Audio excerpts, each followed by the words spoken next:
ತನುವು ನಿನ್ನದು ಮನವು ನಿನ್ನದು, ತನುವು ನಿನ್ನದು ಮನವು ನಿನ್ನದು, ಎನ್ನ ಜೀವನ ಧನವು ನಿನ್ನದು.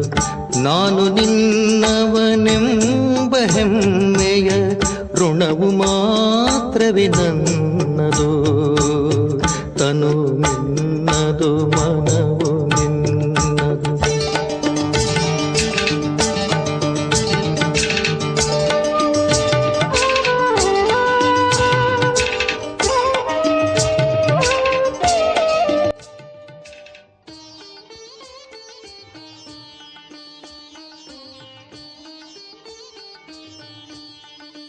ಓಂ ಶಾಂತಿ.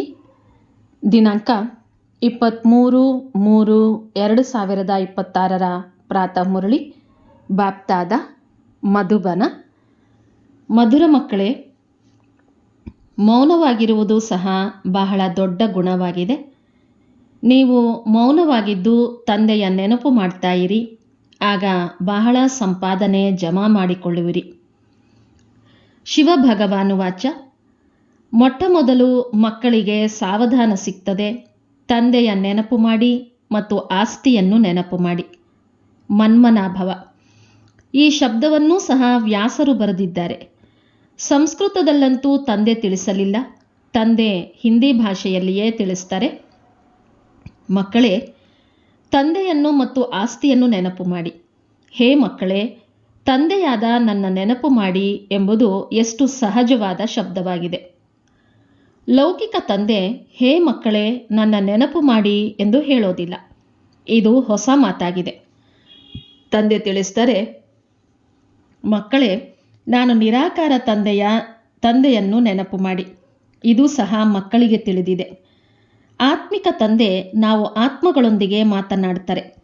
ಪದೇ ಪದೇ ಮಕ್ಕಳಿಗೆ ತಂದೆಯನ್ನು ನೆನಪು ಮಾಡಿ ಎಂದು ಹೇಳುವುದು ಶೋಭಿಸೋದಿಲ್ಲ. ಏಕೆಂದರೆ ಮಕ್ಕಳಿಗೆ ಇದು ತಿಳಿದಿದೆ, ಆತ್ಮಿಕ ತಂದೆಯನ್ನು ನೆನಪು ಮಾಡುವುದು ನಮ್ಮ ಕರ್ತವ್ಯವಾಗಿದೆ. ಆಗಲೇ ವಿಕರ್ಮಗಳು ವಿನಾಶವಾಗ್ತವೆ.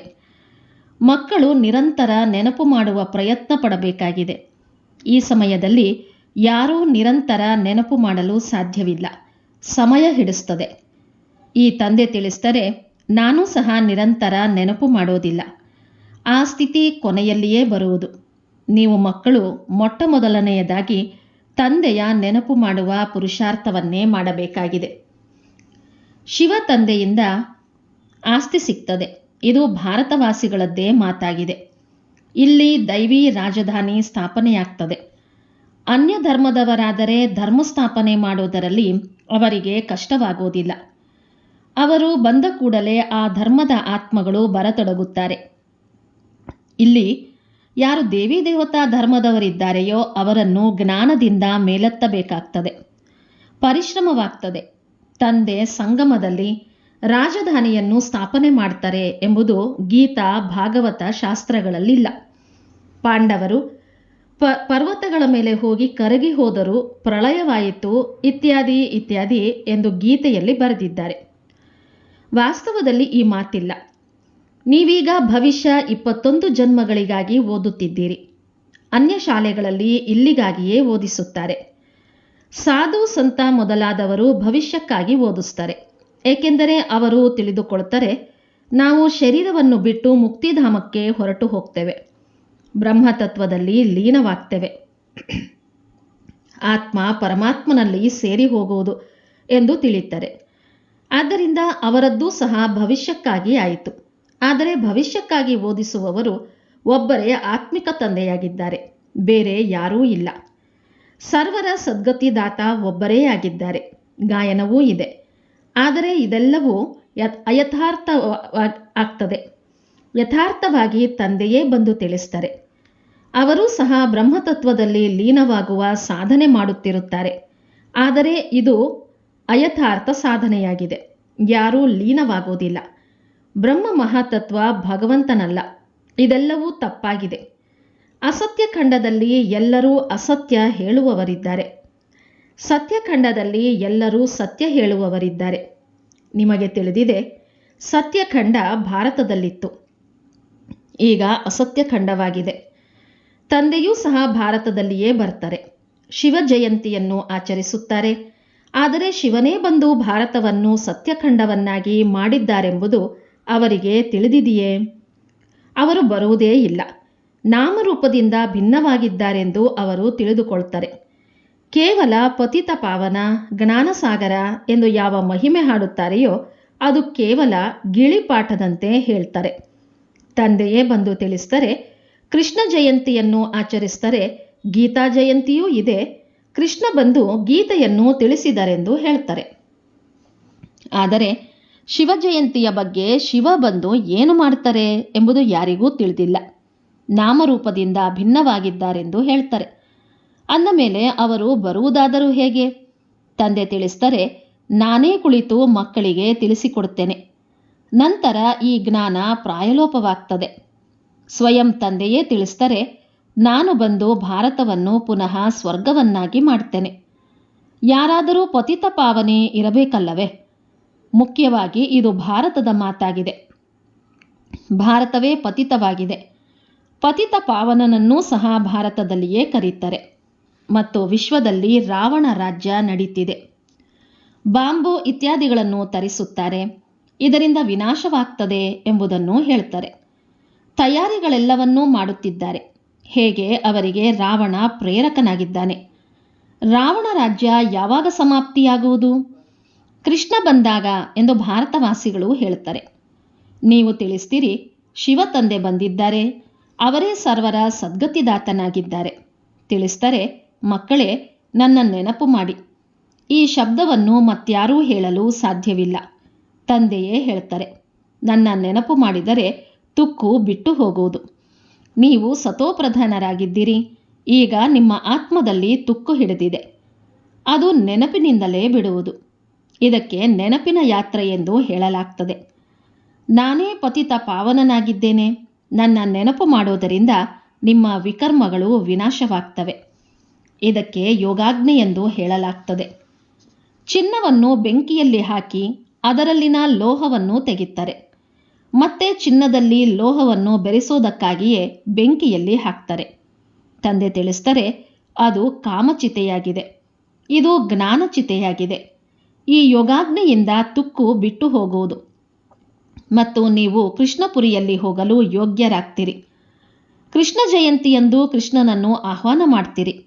ನೀವು ತಿಳಿದುಕೊಂಡಿದ್ದೀರಿ, ಕೃಷ್ಣನಿಗೂ ಸಹ ತಂದೆಯಿಂದ ಆಸ್ತಿ ಸಿಗ್ತದೆ. ಕೃಷ್ಣ ಸ್ವರ್ಗದ ಮಾಲೀಕನಾಗಿದ್ದನು. ತಂದೆ ಕೃಷ್ಣನಿಗೆ ಈ ಪದವಿಯನ್ನು ಕೊಟ್ಟರು. ರಾಧೆ ಕೃಷ್ಣರು ಮತ್ತೆ ಲಕ್ಷ್ಮೀನಾರಾಯಣರಾಗ್ತಾರೆ. ರಾಧಾಕೃಷ್ಣರ ಜನ್ಮದಿನಾಚರಣೆಯನ್ನು ಮಾಡ್ತಾರೆ. ಲಕ್ಷ್ಮೀನಾರಾಯಣರ ಬಗ್ಗೆ ಯಾರಿಗೂ ತಿಳಿದಿಲ್ಲ. ಮನುಷ್ಯರು ಬಹಳ ತಬ್ಬಿಬ್ಬಾಗ್ತಾರೆ. ಈಗ ನೀವು ಮಕ್ಕಳು ತಿಳಿದುಕೊಂಡಿದ್ದೀರಿ. ಅಂದ ಮೇಲೆ ಅನ್ಯರಿಗೂ ತಿಳಿಸಬೇಕಾಗಿದೆ. ಮೊಟ್ಟ ಮೊದಲು ಕೇಳಿ ನನ್ನೊಬ್ಬನನ್ನೇ ನೆನಪು ಮಾಡಿ ಎಂದು ಗೀತೆಯಲ್ಲಿ ಯಾವ ಮಾತನ್ನು ಹೇಳಿದ್ದಾರೆಯೋ ಇದನ್ನು ಯಾರು ಹೇಳಿದ್ದಾರೆ? ಕೃಷ್ಣ ಹೇಳಿದ್ದಾರೆಂದು ಅವರು ತಿಳಿದುಕೊಳ್ತಾರೆ. ನೀವು ತಿಳಿದುಕೊಂಡಿದ್ದೀರಿ, ಭಗವಂತ ನಿರಾಕಾರನಾಗಿದ್ದಾರೆ. ಅವರಿಂದಲೇ ಶ್ರೇಷ್ಠ ಮತ ಸಿಗ್ತದೆ. ಶ್ರೇಷ್ಠಾತಿ ಶ್ರೇಷ್ಠ ಪರಮಪಿತ ಪರಮಾತ್ಮನೇ ಆಗಿದ್ದಾರೆ. ಅವರದ್ದೇ ಅವಶ್ಯವಾಗಿ ಶ್ರೇಷ್ಠಾತಿ ಶ್ರೇಷ್ಠ ಮತವಾಯಿತು. ಅವರೊಬ್ಬರ ಶ್ರೀಮತದಿಂದಲೇ ಸರ್ವರ ಸದ್ಗತಿಯಾಗ್ತದೆ. ಬ್ರಹ್ಮ ವಿಷ್ಣು ಶಂಕರರಿಗೂ ಗೀತೆಯ ಭಗವಂತನೆಂದು ಹೇಳಲು ಸಾಧ್ಯವಿಲ್ಲ. ಅಂದ ಮೇಲೆ ಇವರು ಶರೀರಧಾರಿ ಶ್ರೀಕೃಷ್ಣನಿಗೆ ಭಗವಂತನೆಂದು ಹೇಳಿಬಿಡ್ತಾರೆ. ಇದರಿಂದಲೇ ಖಂಡಿತವಾಗಿ ಎಲ್ಲಿಯೋ ತಪ್ಪಾಗಿದೆ ಎಂಬುದು ಸಿದ್ಧವಾಗ್ತದೆ. ನೀವು ತಿಳಿದುಕೊಂಡಿದ್ದೀರಿ, ಮನುಷ್ಯರದ್ದು ದೊಡ್ಡ ತಪ್ಪಾಗಿದೆ. ರಾಜಯೋಗವನ್ನು ತಂದೆ ಕಲಿಸಿದ್ದಾರೆ. ಅವರೇ ಪತಿತ ಪಾವನನಾಗಿದ್ದಾರೆ. ಯಾವ ದೊಡ್ಡ ದೊಡ್ಡ ತಪ್ಪುಗಳಾಗಿವೆಯೋ ಅದರ ಮೇಲೆ ಒತ್ತು ಕೊಟ್ಟು ಹೇಳಬೇಕಾಗಿದೆ. ಮೊದಲನೆಯದ್ದು ಈಶ್ವರನನ್ನು ಸರ್ವವ್ಯಾಪಿ ಎಂದು ಹೇಳಿರುವುದು. ಎರಡನೆಯದ್ದು ಕೃಷ್ಣನಿಗೆ ಗೀತೆಯ ಭಗವಂತನೆಂದು ಹೇಳಿರುವುದು. ಮೂರನೆಯದ್ದು ಕಲ್ಪವನ್ನು ಲಕ್ಷಾಂತರ ವರ್ಷಗಳೆಂದು ಹೇಳಿರುವುದು. ಇವು ಬಹಳ ದೊಡ್ಡ ತಪ್ಪಾಗಿವೆ. ಕಲ್ಪದ ಆಯಸ್ಸು ಲಕ್ಷಾಂತರ ವರ್ಷಗಳಿರಲು ಸಾಧ್ಯವಿಲ್ಲ. ಪರಮಾತ್ಮ ಸರ್ವವ್ಯಾಪಿಯಾಗುವುದಕ್ಕೂ ಸಾಧ್ಯವಿಲ್ಲ. ಅವರು ಪ್ರೇರಣೆಯಿಂದ ಎಲ್ಲವನ್ನೂ ಮಾಡುತ್ತಾರೆಂದು ಹೇಳ್ತಾರೆ. ಆದರೆ ಇಲ್ಲ, ಪ್ರೇರಣೆಯಿಂದ ಪಾವನರನ್ನಾಗಿ ಮಾಡಿಬಿಡುವರೇ? ಇಲ್ಲಂತೂ ತಂದೆ ಸಮ್ಮುಖದಲ್ಲಿ ಕುಳಿತು ತಿಳಿಸ್ತಾರೆ, ನನ್ನೊಬ್ಬನನ್ನೇ ನೆನಪು ಮಾಡಿ. ಪ್ರೇರಣೆ ಶಬ್ದ ತಪ್ಪಾಗಿದೆ. ಭಲೆ ಶಂಕರನ ಪ್ರೇರಣೆಯಿಂದ ಬಾಂಬುಗಳನ್ನು ತಯಾರಿಸುತ್ತಾರೆಂದು ಹೇಳಲಾಗ್ತದೆ. ಆದರೆ ಇದೆಲ್ಲವೂ ಡ್ರಾಮಾದಲ್ಲಿ ನಿಗದಿಯಾಗಿದೆ. ಈ ಯಜ್ಞದಿಂದಲೇ ವಿನಾಶಜ್ವಾಲೆ ಹೊರಟಿದೆ. ಪ್ರೇರಣೆಯ ಮಾತಿಲ್ಲ. ಇವೆಲ್ಲವೂ ವಿನಾಶಾರ್ಥವಾಗಿ ನಿಮಿತ್ತವಾಗಿದೆ. ಡ್ರಾಮಾದಲ್ಲಿ ನಿಗದಿಯಾಗಿದೆ. ಎಲ್ಲವೂ ಶಿವತಂದೆಯದ್ದೇ ಪಾತ್ರವಾಗಿದೆ. ಅವರ ನಂತರ ಬ್ರಹ್ಮ ವಿಷ್ಣು ಶಂಕರನ ಪಾತ್ರವಿದೆ. ಬ್ರಹ್ಮ ಬ್ರಾಹ್ಮಣರನ್ನು ರಚಿಸ್ತಾರೆ. ಅವರೇ ಮತ್ತು ವಿಷ್ಣುಪುರಿಯ ಮಾಲೀಕರಾಗ್ತಾರೆ. ನಂತರ 84 ಜನ್ಮಗಳ ಚಕ್ರವನ್ನು ಸುತ್ತಿ ನೀವು ಬಂದು ಬ್ರಹ್ಮವಂಶಿಯಾಗಿದ್ದೀರಿ.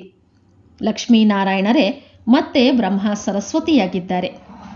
ಇದನ್ನೂ ತಿಳಿಸಿದ್ದಾರೆ. ಇವರ ಮೂಲಕವೇ ದತ್ತು ಮಾಡಿಕೊಳ್ತಾರೆ. ಆದ್ದರಿಂದ ಇವರಿಗೆ ದೊಡ್ಡ ತಾಯಿ ಎಂದು ಹೇಳ್ತಾರೆ. ಎಲ್ಲರ ಪಾಲನೆಗಾಗಿ ಮಮ್ಮರವರು ನಿಮಿತ್ತರಾಗಿದ್ದಾರೆ. ಕಲಶವನ್ನು ಮಾತೆಯರಿಗೆ ಕೊಡಲಾಗ್ತದೆ. ಎಲ್ಲದಕ್ಕಿಂತ ದೊಡ್ಡ ವೀಣೆಯನ್ನು ಸರಸ್ವತಿಗೆ ತೋರಿಸಿದ್ದಾರೆ. ಏಕೆಂದರೆ ಎಲ್ಲರಿಗಿಂತ ತೀಕ್ಷ್ಣವಾಗಿದ್ದಾರೆ. ಆದರೆ ಸ್ಥೂಲವಾಗಿ ಯಾವುದು ವೀಣೆ ಅಥವಾ ವಾದ್ಯಗಳೇನೂ ಇಲ್ಲ. ವಾಸ್ತವದಲ್ಲಿ ಸರಸ್ವತಿಯ ಜ್ಞಾನ ಮುರಳಿ ಚೆನ್ನಾಗಿರುತ್ತಿತ್ತು. ಅವರ ಮಹಿಮೆ ಚೆನ್ನಾಗಿತ್ತು. ಹೆಸರುಗಳಂತೂ ಬಹಳ ಇಟ್ಟಿದ್ದಾರೆ. ದೇವಿಯರಿಗೆ ಪೂಜೆಯಾಗ್ತದೆ. ನೀವೀಗ ತಿಳಿದುಕೊಂಡಿದ್ದೀರಿ, ನಾವೇ ಇಲ್ಲಿ ಪೂಜ್ಯರಾಗುತ್ತೇವೆ ಮತ್ತೆ ಪೂಜಾರಿಗಳಾಗ್ತೇವೆ. ನಮ್ಮದೇ ಪೂಜೆ ಮಾಡಿಕೊಳ್ತೇವೆ. ನಾವೀಗ ಬ್ರಾಹ್ಮಣರಾಗಿದ್ದೇವೆ. ಮತ್ತೆ ನಾವೇ ಯಥಾ ರಾಜ ರಾಣಿ ತಥಾ ಪ್ರಜಾ ಪೂಜ್ಯ ದೇವಿ ದೇವತೆಗಳಾಗ್ತೇವೆ. ದೇವಿಯರಲ್ಲಿ ಯಾರು ಶ್ರೇಷ್ಠ ಪದವಿ ಪಡೆಯುವರೋ ಅವರಿಗೆ ಬಹಳಷ್ಟು ಮಂದಿರಗಳಾಗ್ತವೆ. ಯಾರು ಚೆನ್ನಾಗಿ ಓದಿಸುವರೋ ಅವರ ಹೆಸರು ಪ್ರಸಿದ್ಧವಾಗ್ತದೆ. ಅಂದಾಗ ಈಗ ನಿಮಗೆ ತಿಳಿದಿದೆ, ನಾವೇ ಪೂಜ್ಯ ಪೂಜಾರಿಗಳಾಗ್ತೇವೆ. ಶಿವತಂದೆಯಂತೂ ಸದಾ ಪೂಜ್ಯರಾಗಿದ್ದಾರೆ. ಸೂರ್ಯವಂಶಿ ದೇವಿ ದೇವತೆಗಳು ಮತ್ತೆ ಪೂಜಾರಿ ಭಕ್ತರಾಗ್ತಾರೆ. ತಾವೇ ಪೂಜ್ಯ ತಾವೇ ಪೂಜಾರಿಯ ಏಣಿಯನ್ನು ತಂದೆ ಬಹಳ ಚೆನ್ನಾಗಿ ತಿಳಿಸ್ತಾರೆ. ನೀವು ಚಿತ್ರವಿಲ್ಲದೆಯೂ ಅನ್ಯರಿಗೆ ತಿಳಿಸಬಹುದು. ಯಾರು ಇಲ್ಲಿ ಕುಳಿತು ಹೋಗುವರೋ ಅವರ ಬುದ್ಧಿಯಲ್ಲಿ ಸಂಪೂರ್ಣ ಜ್ಞಾನವಿರುತ್ತದೆ. 84 ಜನ್ಮಗಳ ಏಣಿಯನ್ನು ಭಾರತವಾಸಿಗಳೇ ಹತ್ತುತ್ತಾರೆ ಮತ್ತು ಇಳಿಯುತ್ತಾರೆ. ಅವರದ್ದೇ 84 ಜನ್ಮಗಳಿವೆ. ಪೂಜ್ಯರಾಗಿದ್ದೆವು ಮತ್ತೆ ನಾವೇ ಪೂಜಾರಿಗಳಾದೆವು. ಹಂಸೋ ಸೋಹಂ ಅರ್ಥವನ್ನು ನೀವು ಬಹಳ ಚೆನ್ನಾಗಿ ತಿಳಿದುಕೊಂಡಿದ್ದೀರಿ. ಆತ್ಮವೇ ಪರಮಾತ್ಮನಾಗಲು ಸಾಧ್ಯವಿಲ್ಲ. ತಂದೆ ಹಂಸೋ ಸೋಹಮಿನ ಅರ್ಥವನ್ನು ತಿಳಿಸಿದ್ದಾರೆ. ನಾವೇ ದೇವತೆ, ನಾವೇ ಕ್ಷತ್ರಿಯ ಇತ್ಯಾದಿ. ಹಂಸೋ ಸೋಹಂ ಎಂಬುದಕ್ಕೆ ಮತ್ಯಾವುದೇ ಅರ್ಥವಿಲ್ಲ. ಭಾರತವಾಸಿಗಳೇ ಪೂಜ್ಯ ಪೂಜಾರಿಗಳಾಗ್ತಾರೆ. ಅನ್ಯ ಧರ್ಮದಲ್ಲಿ ಯಾರೂ ಪೂಜ್ಯ ಪೂಜಾರಿಗಳಾಗೋದಿಲ್ಲ. ನೀವೇ ಸೂರ್ಯವಂಶಿ ಚಂದ್ರವಂಶೀಯರಾಗ್ತಿರಿ.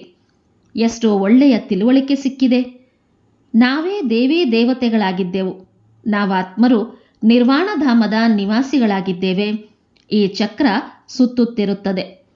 ಯಾವಾಗ ದುಃಖವಾಗುತ್ತದೆಯೋ ಆಗ ತಂದೆಯನ್ನು ನೆನಪು ಮಾಡ್ತಾರೆ. ತಂದೆ ತಿಳಿಸ್ತಾರೆ, ನಾನು ದುಃಖದ ಸಮಯದಲ್ಲಿಯೇ ಬಂದು ಸೃಷ್ಟಿಯನ್ನು ಪರಿವರ್ತನೆ ಮಾಡ್ತೇನೆ. ಹೊಸ ಸೃಷ್ಟಿಯನ್ನು ರಚಿಸುತ್ತೇನೆ ಎಂದಲ್ಲ, ಹಳೆಯದನ್ನು ಹೊಸತನ್ನಾಗಿ ಮಾಡಲು ಬರ್ತೇನೆ. ತಂದೆ ಸಂಗಮದಲ್ಲಿಯೇ ಬರ್ತಾರೆ. ಈಗ ಹೊಸ ಪ್ರಪಂಚವಾಗುತ್ತಿದೆ. ಹಳೆಯದ್ದು ಸಮಾಪ್ತಿಯಾಗಲಿದೆ. ಇದು ಬೇಹದ್ದಿನ ಮಾತಾಗಿದೆ. ನೀವು ತಯಾರಾದರೆ ಇಡೀ ರಾಜಧಾನಿಯೇ ತಯಾರಾಗುವುದು. ಕಲ್ಪಕಲ್ಪವು ಯಾರು ಯಾವ ಪದವಿ ಪಡೆಯುತ್ತಾರೆಯೋ ಅದರನುಸಾರ ಪುರುಷಾರ್ಥ ನಡೆಯುತ್ತಿರುತ್ತದೆ. ಡ್ರಾಮಾದಲ್ಲಿ ಯಾವ ಪುರುಷಾರ್ಥ ಮಾಡಿದ್ದೆವೋ ಅದೇ ನಡೆಯುವುದು ಎಂದಲ್ಲ. ಪುರುಷಾರ್ಥ ಮಾಡಬೇಕಾಗಿದೆ. ಮಾಡಿದ ನಂತರ ಕಲ್ಪದ ಮೊದಲು ಇದೇ ರೀತಿ ಪುರುಷಾರ್ಥ ಮಾಡಿದ್ದೆವು ಎಂದು ಹೇಳಲಾಗ್ತದೆ. ಯಾವಾಗಲೂ ಪುರುಷಾರ್ಥವನ್ನು ಮೇಲಿಡಲಾಗ್ತದೆ. ಪ್ರಾರಬ್ಧವೆಂದು ತಿಳಿದು ಕುಳಿತು ಬಿಡಬಾರದು. ಪುರುಷಾರ್ಥವಿಲ್ಲದೆ ಪ್ರಾರಬ್ಧ ಸಿಗಲು ಸಾಧ್ಯವಿಲ್ಲ. ಪುರುಷಾರ್ಥ ಮಾಡದೆ ನೀರು ಕುಡಿಯುವುದಕ್ಕೂ ಸಾಧ್ಯವಿಲ್ಲ. ಕರ್ಮ ಸನ್ಯಾಸ ಎಂಬ ಶಬ್ದ ತಪ್ಪಾಗಿದೆ. ತಂದೆ ತಿಳಿಸ್ತಾರೆ, ಗೃಹಸ್ಥ ವ್ಯವಹಾರದಲ್ಲಿಯೂ ಇರಿ. ತಂದೆ ಎಲ್ಲರನ್ನೂ ಇಲ್ಲಿಯೇ ಇಟ್ಟುಕೊಳ್ಳುವುದಿಲ್ಲ. ಶರಣಾಗತಿ ಎಂದು ಗಾಯನವಿದೆ. ಯಜ್ಞದ ಆದಿಯಲ್ಲಿ ಭಟ್ಟಿ ನಡೆಯಬೇಕಿತ್ತು, ಏಕೆಂದರೆ ಅವರಿಗೆ ಬಹಳ ತೊಂದರೆ ಕೊಟ್ಟರು. ಆಗ ಬಂದು ತಂದೆಯ ಬಳಿ ಆಶ್ರಯ ಪಡೆದರು. ಒಬ್ಬ ಪರಮಪಿತ ಪರಮಾತ್ಮನ ಆಶ್ರಯವನ್ನು ತೆಗೆದುಕೊಳ್ಳಲಾಗ್ತದೆ, ಯಾವುದೇ ಗುರು ಮೊದಲಾದವರಿಂದಲ್ಲ. ಯಾವಾಗ ಬಹಳ ದುಃಖವಾಗುವುದೋ ಆಗ ಬೇಸರವಾಗಿ ಬಂದು ಆಶ್ರಯ ಪಡೀತಾರೆ. ಗುರುಗಳ ಬಳಿ ಯಾರೂ ಬೇಸರವಾಗಿ ಹೋಗೋದಿಲ್ಲ, ಅಲ್ಲಂತೂ ಹಾಗೆಯೇ ಹೋಗ್ತಾರೆ. ನೀವು ರಾವಣನಿಂದ ಬಹಳ ಬೇಸತ್ತು ಹೋಗಿದ್ದೀರಿ. ಈಗ ರಾವಣನಿಂದ ಬಿಡಿಸಲು ರಾಮ ಬಂದಿದ್ದಾರೆ. ಅವರು ನಿಮ್ಮನ್ನು ತನ್ನ ಮಡಲಿಗೆ ತೆಗೆದುಕೊಳ್ತಾರೆ. ಬಾಬಾ, ನಾವು ನಿಮ್ಮವರಾಗಿದ್ದೇವೆ ಎಂದು ನೀವು ಹೇಳ್ತೀರಿ. ಗೃಹಸ್ಥ ವ್ಯವಹಾರದಲ್ಲಿರುತ್ತಾ ಶಿವತಂದೆಯ ಮಡಿಲನ್ನು ತೆಗೆದುಕೊಂಡಿದ್ದೇವೆ. ಬಾಬಾ, ನಾವು ತಮ್ಮ ಮತವನ್ನೇ ತೆಗೆದುಕೊಳ್ತೇವೆ. ತಂದೆ ಶ್ರೀಮತ ಕೊಡ್ತಾರೆ, ಗೃಹಸ್ಥ ವ್ಯವಹಾರದಲ್ಲಿರುತ್ತಾ ನನ್ನ ನೆನಪು ಮಾಡಿ, ಮತ್ತೆಲ್ಲರ ನೆನಪನ್ನು ಬಿಟ್ಟು ಬಿಡಿ. ನನ್ನ ನೆನಪಿನಿಂದಲೇ ವಿಕರ್ಮಗಳು ವಿನಾಶವಾಗ್ತವೆ. ಕೇವಲ ಶರಣು ಪಡೆಯುವ ಮಾತಿಲ್ಲ, ಎಲ್ಲವೂ ನೆನಪಿನ ಮೇಲೆ ಆಧಾರಿತವಾಗಿದೆ. ತಂದೆಯ ವಿನಃ ಮತ್ಯಾರೂ ಈ ರೀತಿ ತಿಳಿಸಿಕೊಡಲು ಸಾಧ್ಯವಿಲ್ಲ. ಮಕ್ಕಳಿಗೆ ತಿಳಿದಿದೆ, ತಂದೆಯ ಬಳಿ ಇಷ್ಟೊಂದು ಲಕ್ಷ ಮಂದಿ ಮಕ್ಕಳು ಬಂದು ಎಲ್ಲಿರುವುದು? ಪ್ರಜೆಗಳೂ ಸಹ ತಮ್ಮ ತಮ್ಮ ಮನೆಯಲ್ಲಿಯೇ ಇರ್ತಾರೆ ವಿನಃ ರಾಜನ ಬಳಿ ಇರುತ್ತಾರೇನು? ಅಂದಾಗ ನಿಮಗೆ ಇಷ್ಟನ್ನೇ ಹೇಳಲಾಗ್ತದೆ, ಒಬ್ಬ ತಂದೆಯ ನೆನಪು ಮಾಡಿ. ಬಾಬಾ, ನಾವು ತಮ್ಮವರಾಗಿದ್ದೇವೆ, ತಾವೇ ಸೆಕೆಂಡಿನಲ್ಲಿ ಸದ್ಗತಿಯ ಆಸ್ತಿಯನ್ನು ಕೊಡುವವರಾಗಿದ್ದೀರಿ. ರಾಜಯೋಗವನ್ನು ಕಲಿಸಿ ರಾಜರಿಗೂ ರಾಜರನ್ನಾಗಿ ಮಾಡ್ತೀರಿ. ತಂದೆ ತಿಳಿಸ್ತಾರೆ, ಯಾರು ಕಲ್ಪದ ಮೊದಲು ತಂದೆಯಿಂದ ಆಸ್ತಿಯನ್ನು ತೆಗೆದುಕೊಂಡಿದ್ದರೋ ಅವರೇ ಬಂದು ತೆಗೆದುಕೊಳ್ತಾರೆ. ಅಂತಿಮ ಸಮಯದೊಳಗೆ ಎಲ್ಲರೂ ಬಂದು ತಂದೆಯಿಂದ ಆಸ್ತಿಯನ್ನು ತೆಗೆದುಕೊಳ್ಳಬೇಕಾಗಿದೆ. ಈಗ ನೀವು ಪತಿತರಾಗಿರುವ ಕಾರಣ ತಮ್ಮನ್ನು ದೇವತೆಗಳೆಂದು ಕರೆಸಿಕೊಳ್ಳಲು ಸಾಧ್ಯವಿಲ್ಲ. ತಂದೆ ಎಲ್ಲ ಮಾತುಗಳನ್ನು ತಿಳಿಸ್ತಾರೆ. ನನ್ನ ಕಣ್ಮಣಿಗಳೇ, ಯಾವಾಗ ನೀವು ಸತ್ಯಯುಗದಲ್ಲಿ ಬರ್ತಿರೋ ಆಗ ಒಂದರಿಂದ ರಾಜ್ಯಭಾರ ಪ್ರಾರಂಭ ಮಾಡುತ್ತೀರಿ. ಅನ್ಯ ಧರ್ಮದವರಂತೂ ಯಾವಾಗ ಅವರದ್ದು ಲಕ್ಷಾಂತರ ಅಂದಾಜಿನಲ್ಲಿ ಸಂಖ್ಯೆ ವೃದ್ಧಿಯಾಗುವುದೋ ಆಗ ರಾಜ್ಯಭಾರ ನಡೆಯುವುದು. ನೀವಂತೂ ಯುದ್ಧ ಮಾಡುವ ಅವಶ್ಯಕತೆ ಇಲ್ಲ. ನೀವು ಯೋಗ ಬಲದಿಂದ ತಂದೆಯಿಂದ ಆಸ್ತಿ ತೆಗೆದುಕೊಳ್ತೀರಿ. ಕೇವಲ ಮೌನವಾಗಿದ್ದು ತಂದೆ ಮತ್ತು ಆಸ್ತಿಯ ನೆನಪು ಮಾಡಿ. ಅಂತಿಮದಲ್ಲಿ ನೀವು ಮೌನದಲ್ಲಿರ್ತೀರಿ. ಆಗ ಈ ಚಿತ್ರ ಇತ್ಯಾದಿಗಳೇನೂ ಕೆಲಸಕ್ಕೆ ಬರೋದಿಲ್ಲ. ನೀವು ಬುದ್ಧಿವಂತರಾಗ್ತೀರಿ. ತಂದೆ ತಿಳಿಸ್ತಾರೆ, ಕೇವಲ ನನ್ನ ನೆನಪು ಮಾಡಿರಿ, ಆಗ ವಿಕರ್ಮಗಳು ವಿನಾಶವಾಗ್ತವೆ. ಈಗ ಮಾಡಿ ಅಥವಾ ಬಿಡಿ, ಅದು ನಿಮ್ಮಿಷ್ಟ. ಯಾವುದೇ ದೇಹಧಾರಿಯ ನಾಮರೂಪದಲ್ಲಿ ಸಿಕ್ಕಿ ಹಾಕಿಕೊಳ್ಳಬೇಡಿ. ತಂದೆಯ ನೆನಪು ಮಾಡಿ, ಆಗ ಅಂತ್ಯಮತಿ ಸೋಗತಿಯಾಗುವುದು. ನೀವು ನನ್ನ ಬಳಿ ಬಂದು ಬಿಡ್ತೀರಿ. ಪೂರ್ಣ ತೇರ್ಗಡೆಯಾಗುವವರೆಗೆ ರಾಜ್ಯಭಾರ ಸಿಗುವುದು. ಎಲ್ಲವೂ ನೆನಪಿನ ಯಾತ್ರೆಯ ಮೇಲೆ ಆಧಾರಿತವಾಗಿದೆ. ಮುಂದೆ ಹೋದಂತೆ ಹೊಸಬರೂ ಸಹ ಬಹಳ ತೀಕ್ಷ್ಣವಾಗಿ ಮುಂದೆ ಬರತೊಡಗುತ್ತಾರೆ. ಒಳ್ಳೆಯದು. ಮಧುರಾತಿ ಮಧುರ ಅಗಲಿ ಹೋಗಿ ಮರಳಿ ಸಿಕ್ಕಿರುವ ಮಕ್ಕಳ ಪ್ರತಿ ಮಾತಾ ಪಿತಾ ಬಾಪ್ದಾದರವರ ನೆನಪು, ಪ್ರೀತಿ ಹಾಗೂ ಸುಪ್ರಭಾತ. ಆತ್ಮಿಕ ಮಕ್ಕಳಿಗೆ ಆತ್ಮಿಕ ತಂದೆಯ ನಮಸ್ತೆ. ಆತ್ಮಿಕ ಮಕ್ಕಳ ಆತ್ಮಿಕ ತಂದೆಗೆ ನಮಸ್ತೆ, ನಮಸ್ತೆ, ನಮಸ್ತೆ. ಧಾರಣೆಗಾಗಿ ಮುಖ್ಯಾಂಶಗಳು. ಯಾವುದೇ ದೇಹಧಾರಿಯ ನಾಮರೂಪದಲ್ಲಿ ಸಿಕ್ಕಿ ಹಾಕಿಕೊಳ್ಳಬಾರದು. ಒಬ್ಬ ತಂದೆಯ ಶ್ರೀಮತದಂತೆ ನಡೆದು ಸದ್ಗತಿಯನ್ನು ಪಡೆಯಬೇಕಾಗಿದೆ. ಮೌನವಾಗಿರಬೇಕಾಗಿದೆ. ಭವಿಷ್ಯದಲ್ಲಿ 21 ಜನ್ಮಗಳಿಗಾಗಿ ಚೆನ್ನಾಗಿ ಓದಬೇಕು ಮತ್ತು ಅನ್ಯರಿಗೂ ಓದಿಸಬೇಕಾಗಿದೆ. ಓದುವ ಮತ್ತು ಓದಿಸುವುದರಿಂದಲೇ ಹೆಸರು ಪ್ರಸಿದ್ಧವಾಗುವುದು. ವರದಾನ: ಮನಮತ ಪರಮತವನ್ನು ಸಮಾಪ್ತಿಗೊಳಿಸಿ ಶ್ರೀಮತದಂತೆ ಪದುಮದಷ್ಟು ಸಂಪಾದನೆಯ ಜಮಾ ಮಾಡುವಂತಹ ಪದುಮ ಭಾಗ್ಯಶಾಲಿ ಭವ. ಶ್ರೀಮತದಂತೆ ನಡೆಯುವವರು ಒಂದು ಸಂಕಲ್ಪವನ್ನು ಮನಮತ ಅಥವಾ ಪರಮತದಂತೆ ಮಾಡಲು ಸಾಧ್ಯವಿಲ್ಲ. ಸ್ಥಿತಿಯ ವೇಗ ಏನಾದರೂ ತೀವ್ರವಾಗಿಲ್ಲದಿದ್ದರೆ ಅವಶ್ಯವಾಗಿ ಎಲ್ಲಿಯೋ ಒಂದು ಕಡೆ ಶ್ರೀಮತದಲ್ಲಿ ಮನಮತ ಅಥವಾ ಪರಮತದ ಸೇರ್ಪಡೆ ಇದೆ. ಮನಮತ ಅರ್ಥಾತ್ ಯಾವ ಸಂಕಲ್ಪ ಅಲ್ಪಜ್ಞ ಆತ್ಮನ ಸಂಸ್ಕಾರದನುಸಾರ ಉತ್ಪನ್ನವಾಗ್ತದೆ, ಅದು ಸ್ಥಿತಿಯನ್ನು ಏರುಪೇರು ಮಾಡುತ್ತದೆ. ಆದ್ದರಿಂದ ಪರಿಶೀಲನೆ ಮಾಡಿಕೊಳ್ಳಿರಿ ಹಾಗೂ ಅನ್ಯರಿಗೂ ಮಾಡಿಸಿರಿ. ಒಂದು ಹೆಜ್ಜೆಯೂ ಸಹ ಶ್ರೀಮತದ ಹೊರತು ಆಗಬಾರದು. ಹೀಗಿದ್ದಾಗ ಪದುಮಗಳ ಸಂಪಾದನೆಯನ್ನು ಜಮಾ ಮಾಡಿಕೊಂಡು ಪದುಮ ಭಾಗ್ಯಶಾಲಿಗಳಾಗಲು ಸಾಧ್ಯವಾಗುವುದು. ಸುವಾಕ್ಯ: ಮನಸ್ಸಿನಲ್ಲಿ ಸರ್ವರ ಕಲ್ಯಾಣದ ಭಾವನೆ ಇರಲಿ. ಇದೇ ವಿಶ್ವ ಕಲ್ಯಾಣಕಾರಿ ಆತ್ಮನ ಕರ್ತವ್ಯವಾಗಿದೆ. ಅವ್ಯಕ್ತ ಸೂಚನೆ: ನಿಶ್ಚಯದ ಫೌಂಡೇಶನ್ ಬಲಗೊಳಿಸಿ ಸದಾ ನಿರ್ಭಯ ಮತ್ತು ನಿಶ್ಚಿಂತರಾಗಿರಿ. ಪರಿಸ್ಥಿತಿ ಸಂದರ್ಭಗಳು ಎಂಥದ್ದೇ ಆಗಿರಲಿ, ಆದರೆ ನಿಶ್ಚಯ ಬುದ್ಧಿ ಮಕ್ಕಳು ಅಂತಹ ಸಂದರ್ಭಗಳಲ್ಲಿಯೂ ತಮ್ಮ ಸ್ವಸ್ಥಿತಿಯ ಶಕ್ತಿಯಿಂದ ಸದಾ ವಿಜಯೀ ಅನುಭವ ಮಾಡುವರು. ಭಲೆ ಪ್ರಪಂಚದವರು ಅಥವಾ ಬ್ರಾಹ್ಮಣ ಪರಿವಾರದ ಸಂಬಂಧ ಸಂಪರ್ಕದಲ್ಲಿ ಬೇರೆಯವರು ತಿಳಿಯುತ್ತಾರೆ ಅಥವಾ ಹೇಳ್ತಾರೆ, ಇವರಂತೂ ಸೋತು ಹೋದರು. ಆದರೆ ಅದು ಸೋಲಲ್ಲ, ಜಯವಾಗಿದೆ. ಯಾವುದೇ ಸೇವೆಯ ಸಂಘಟನೆಯ ಪ್ರಕೃತಿಯ ಪರಿಸ್ಥಿತಿ ಸ್ವಸ್ಥಿತಿಯನ್ನು ಅಥವಾ ಶ್ರೇಷ್ಠ ಸ್ಥಿತಿಯನ್ನು ಏರುಪೇರಿನಲ್ಲಿ ತರ್ತದೆ ಅಂದಾಗ ಇದು ಸಹ ಬಂಧನ ಮುಕ್ತ ಸ್ಥಿತಿಯಲ್ಲ. ಈ ಬಂಧನದಿಂದಲೂ ಮುಕ್ತರಾಗಿ. ಇಂದಿನ ಮುರಳಿಯ ಪ್ರಶ್ನೋತ್ತರ: ರಾಜಧಾನಿ ಯಾವಾಗ ತಯಾರಾಗುವುದು? ನಿಮ್ಮ ಪುರುಷಾರ್ಥದ ಆಧಾರವೇನಾಗಿದೆ? ಯಾವಾಗ ನೀವು ಆಗುತ್ತೀರೋ ಆಗ ರಾಜಧಾನಿ ತಯಾರಾಗುವುದು. ಪುರುಷಾರ್ಥದ ಆಧಾರ ಪದವಿಯಾಗಿದೆ. ಕಲ್ಪಕಲ್ಪವು ನೀವು ಯಾವ ಪದವಿ ಪಡೆದಿದ್ದೀರೋ ಅದರನುಸಾರವೇ ನಿಮ್ಮ ಪುರುಷಾರ್ಥ ನಡೆಯುತ್ತಿರುತ್ತದೆ. ಆದರೆ ಯಾವಾಗಲೂ ಪುರುಷಾರ್ಥವನ್ನೇ ಮುಂದಿಡಲಾಗ್ತದೆ. ಪುರುಷಾರ್ಥವಿಲ್ಲದೆ ಪ್ರಾರಬ್ಧ ಸಿಗಲು ಸಾಧ್ಯವಿಲ್ಲ. ಆದ್ದರಿಂದ ಪುರುಷಾರ್ಥ ಮಾಡ್ತಾ ಇರಿ. ಒಳ್ಳೆಯದು. ಓಂ ಶಾಂತಿ.